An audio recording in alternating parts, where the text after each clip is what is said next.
অতি সুপরিচিত মিটার, এমন কোনো টেকনিশিয়ান নাই যে মিটারটি দিয়ে কাজ করে নাই। অনেক অনেক টেকনিশিয়ানের কাছেই কিন্তু এই মিটারগুলি 1-2 পিস পুরাতন বা নষ্ট হয়ে পড়ে আছে, কিন্তু সময়ের অভাবে আলসি করে কেউ কিন্তু কাজ করছে না, একদম ফালাই দিয়ে আর একটা নিয়ে আসছে। ঠিক আছে, তো আজকে যে বিষয়টি নিয়ে আলোচনা করব সেটি হলো এই মিটারটি কীভাবে মেরামত করা যায়। এখন আপনি দেখেন প্রবলেম কি, দেখেন দেখা যাক কি প্রবলেম। আমি আগে ব্যাটারি চেক করি, ব্যাটারি দেওয়া ঠিক আছে কিনা সেটা আমি চেক করি। দেখেন ব্যাটারি কিন্তু কাজ করতেছে, ঠিক আছে, কিন্তু আমরা যখন ওমসে গেলাম সেটা কিন্তু কাজ করতেছে, ঠিক আছে। তো ওমস নষ্ট হয়ে গেছে, ওমসের একটি রেজিস্ট্যান্স আছে সেটা নষ্ট হয়ে গেছে। তো এটা হওয়ার কারণ হলো ওমসের একে আমরা ভোল্টেজ মেপি, হাই ভোল্টেজ মাপি, যার ফলে ওমসটা নষ্ট হয়ে গেছে। বা লো ভোল্টের একে দেখা গেছে আপনার 10-এর একে আমরা যখন 250 ভোল্ট মাপতে যাই, হ্যাঁ, তখনও রেজিস্ট্যান্স পড়ে যায়, ঠিক আছে। এই রেজিস্ট্যান্সগুলো আমরা অনেকেই মানও জানি না, ঠিক করার চিন্তাও করি না, আমরা বাজার থেকে নতুন একটি মিটার নিয়ে আসি। তো আজকে যে বিষয়টি নিয়ে হাজির হলাম সেটা হলো ওই মিটার কিভাবে সার্ভিসিং করা যায়, ঠিক আছে। তো বন্ধুরা দেখতে থাকে ভিডিওটি।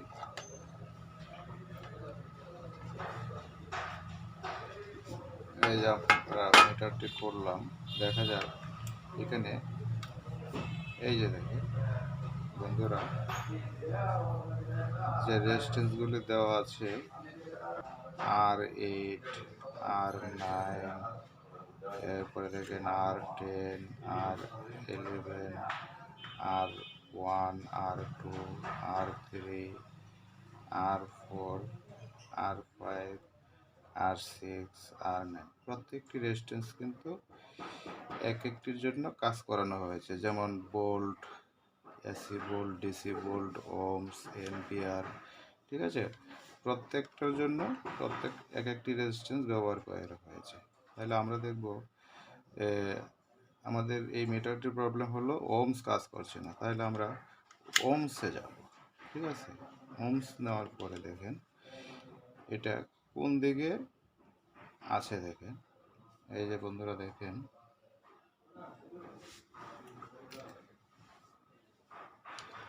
এই যে দেখেন মিটারের যে স্লটটি আছে এটি এই রেজিস্ট্যান্স দিয়ে কাজ করানো হয়েছে। আমার মনে হচ্ছে এই রেজিস্ট্যান্সটি পুরা, দেখেন ওটার গায়ে কিন্তু কোনো নাম্বার নেই, কিন্তু ওগুলোর গায়ে কিন্তু নাম্বার আছে, হ্যাঁ। তার মানে এই দেখেন সবগুলির গায়ে নাম্বার আছে। তো যেহেতু আমার ওমস প্রবলেম, ভোল্টেজ ঠিক আছে, তাহলে আমি ওমসে রাখলাম। ওমসে রাখার পরে আমরা দেখব ওই যে কাটাটি আপনার এই দিক দিয়ে ওই রেজিস্ট্যান্সের মাধ্যমে ওম সহকারে আছে, তাহলে রেজিস্ট্যান্সটা আমার মনে হচ্ছে এটা পুড়ে গেছে। তাহলে আমরা এই রেজিস্ট্যান্সটা যদি লাগাই দিই তাহলে কিন্তু মিটার ঠিক হয়ে যাবে। পুরার কারণ হলো হাই ভোল্টেজ দেওয়ার কারণে এটা পুড়ে গেছে, ঠিক আছে। তাহলে আমরা প্রথমেই দেখব এই রেজিস্ট্যান্সের মান কত। আমরা আরেকটা প্রবলেমে বলি, সেটা হলো আপনার ওই যে রেজিস্ট্যান্সটি প্রত্যেকটির পিছনে কিন্তু নাম্বার দেওয়া আছে, কিন্তু যে রেজিস্ট্যান্সটা পুড়ে গেছে সেটার উপরে কিন্তু কোনো নাম্বার নেই। আর যেহেতু পড়ে গেছে এই জন্য নাম্বার নেই, আর যদি নাম্বারটা থাকতো তাহলে কিন্তু আমরা আরেকটা রেজিস্ট্যান্স আমরা যে কেউ লাগাই দিতে পারবো। এই প্রত্যেকটি রেজিস্ট্যান্সের কিন্তু কোড নাম্বার আছে, ঠিক আছে। এই যে যেমন R8, R9, R10, আমি R8, R9, R10 এইভাবে আপনাদেরকে রেজিস্ট্যান্সের ভ্যালুগুলি আপনাদেরকে দেখিয়ে দেব। প্রয়োজনে নোট করে রাখবেন, কাজে লাগবে ওই মিটার সার্ভিসিং করার ক্ষেত্রে। ঠিক আছে, তো দেখাচ্ছি বন্ধুরা। 1 নম্বর হলো আমরা যাই R1। ঠিক আছে, তো R1 রেজিস্ট্যান্সের ভ্যালু হবে কত? 400K। 400K। ঠিক আছে, তো R2-র ভ্যালু হবে 500K। 500K। ঠিক আছে, তো R3 ভ্যালু হলো 1 মেগা। ঠিক আছে, R4 হলো 9 ohms। ঠিক আছে, R6 1.7K।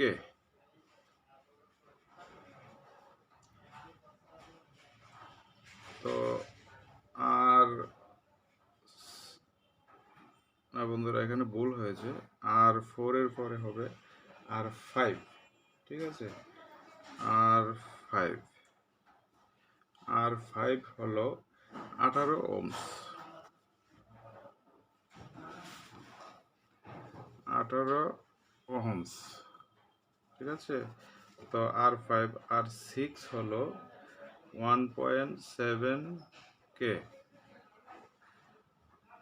R7 হলো 1.3K। ঠিক আছে, তো R8 হলো 4.7K। R9 হলো 670 ohms। R10 18K।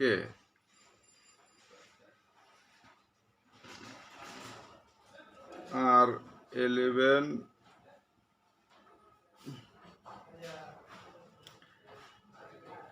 80K। তাহলে আমাদের যে রেজিস্ট্যান্সগুলি পড়ে যাবে, আমরা যদি এটা স্ক্রিনশট দিয়ে রেখে দিই, তাহলে ওই কোড অনুযায়ী আমরা রেজিস্ট্যান্স লাগিয়ে মিটারটা ঠিক করতে পারবো। তাহলে অবশ্যই প্রত্যেকের জন্য হেল্পফুল হবে এই ভিডিওটি। বন্ধুরা দেখেন, তো ওই মান অনুযায়ী আমরা যদি একটা রেজিস্ট্যান্স লাগাই, তাহলে দেখা গেছে ওহমসের রেজিস্ট্যান্সটা কোড নাম্বার কত, সেটা হলো R8। ঠিক আছে, এই যে বন্ধুরা, এই যে এই রেজিস্ট্যান্সটা, সেটা হলো R8। তাহলে R8 এর ক্ষেত্রে আমরা যাই R8 4.7K। ঠিক আছে, তাহলে আমাদের 4.7K ওইটা করলে একটা 4.7K রেজিস্ট্যান্স আমরা লাগিয়ে দেব। তো বন্ধুরা দেখেন, আমাদের ডায়াগ্রাম অনুযায়ী আমি একটি রেজিস্ট্যান্স লাগিয়ে নিলাম। এই যে একটি রেজিস্ট্যান্স আপনারা ওই মিটারে লাগিয়ে নিলাম। ঠিক আছে, হ্যাঁ, এবার দেখেন আমার মিটারটা ঠিক হলো কিনা। তাহলে এটার সমস্যা ছিল ওহমস কাজ করতো না। ঠিক আছে, এবার দেখেন আমরা যখন দুটা কট শর্ট দিলাম, এই যে এবার ওহমস কাজ করতেছে। আমরা যদি আলসি না করে এই রেজিস্ট্যান্সটা অন্য একটা বোর্ড থেকে সেম লাগাতে হবে এরকম না। হ্যাঁ, এরকম আপনার সেম রেজিস্ট্যান্স লাগাতে হবে এরকম না। আপনি কালার কোড রেজিস্ট্যান্স লাগাই দিতে পারেন, সার্কিট থেকে খুলে আপনার কালার কোড R8-এ আপনার লাগাবেন হলো 4.7K। ঠিক আছে, চলো সিম্পল একটা বিষয়ের জন্য আমাদের মিটারটা কিন্তু অকেজো হয়ে গেল। এখন আমরা এই রেজিস্ট্যান্সটা লাগানোর পরে কিন্তু মিটার ঠিক হয়ে গেল। বন্ধুরা ওই রেজিস্ট্যান্স মানগুলি আপনারা স্ক্রিনশট দিয়ে রেখে দেবেন, আশা করি কাজে লাগবে। তো বন্ধুরা ভিডিওটা যদি ভালো লাগে আমার চ্যানেলের পাশেই সবসময় থাকুন। বন্ধুরা ধন্যবাদ।